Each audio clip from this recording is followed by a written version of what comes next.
Billy Bunny and the Tailor Bird. Well, the Tailor Bird didn't sew up the bottoms of my pantaloons so that I couldn't get on my collar, as I told you I was afraid he would in the last story. But he did something else. He sent in his bill.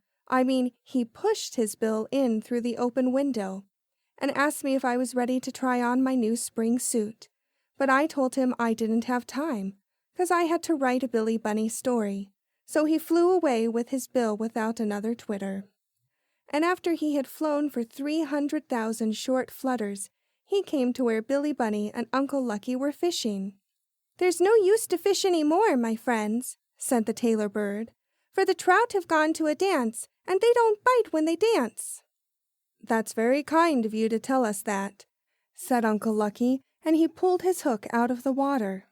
But would you believe it, he had a $10 bill on the end of it. Yes, sir, he did.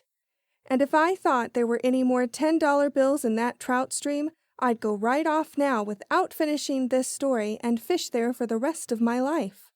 "Hip hooray!" cried Billy Bunny. And then he pulled in his hook and line. And would you believe me again, even if I don't believe it myself, he had a $20 bill on his hook. Well, the little rabbit was so excited that he said, "Hip hooray!" 3 times and a half without stopping, and then he put the money in his pocket. So did Uncle Lucky, and after that they said goodbye to the Tailor Bird and went back to the hotel and told the squirrel innkeeper all about it. But he only laughed and said that that was the best fish story he had ever heard. "Well then," said Uncle Lucky, "as long as you don't believe us, we'll be going." So he and Billy Bunny got into the Lucky Mobile and drove away, and by they came to a poor little mouse who had on a ragged skirt and a torn sunbonnet. And what do you think dear, kind Uncle Lucky did? Why, he stopped the automobile and gave her his $10 bill.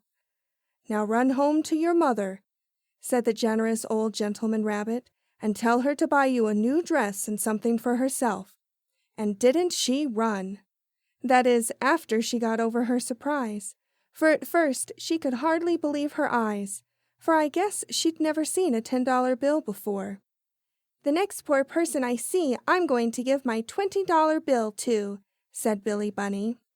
"Well, you'll have plenty of chances," said his uncle, who of course had seen a good deal of the world and knew there were a few poor people left, although there were lots of money in banks and old stockings in farmhouses.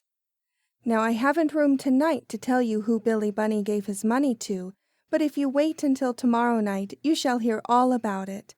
That is, unless some poor person sees Billy Bunny before I do.